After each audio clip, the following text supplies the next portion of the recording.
First ever for Jefferson County schools happening tonight in other Kentucky school districts. A new set of rules they must follow by order of a new gender law. The controversial Kentucky Senate Bill 150. Faced with a state deadline, JCPS passed its plan tonight, 2 days before the start of school.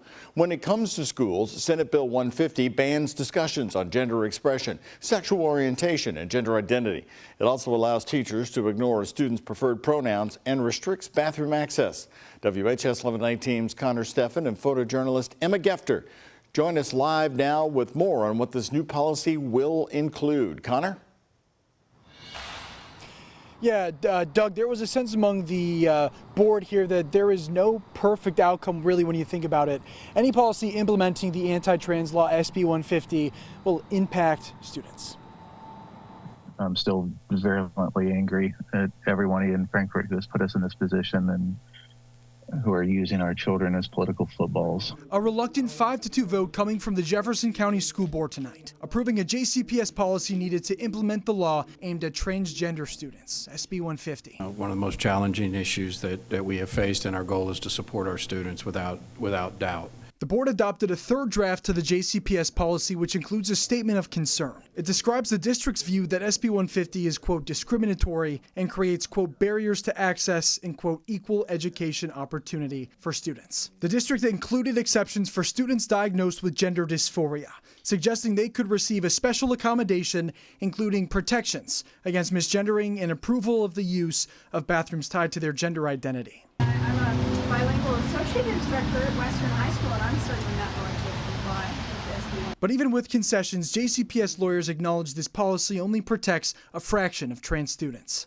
It limits the protections that trans youth will have and gender nonconforming youth will have. Not all students are going to be able to get a gender dysphoria diagnosis, and they're not going to be able to be protected by this. More than a dozen people attending the meeting tonight scrutinized the board's decision to implement SB 150, saying it sends a message to state lawmakers.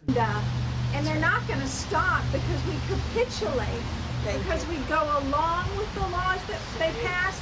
No, that is going to embolden them. And what's going to be next? They have this message for trans students who will head back to school in 2 days. Yeah, my message is that we're here, that don't feel isolated, don't give up, reach out for help, find someone that you can trust, look for us in the community, reach out to our organizations. There's a lot of organizations, there's 18 different organizations that have been sponsoring this campaign, so you're not alone, and reach out for help.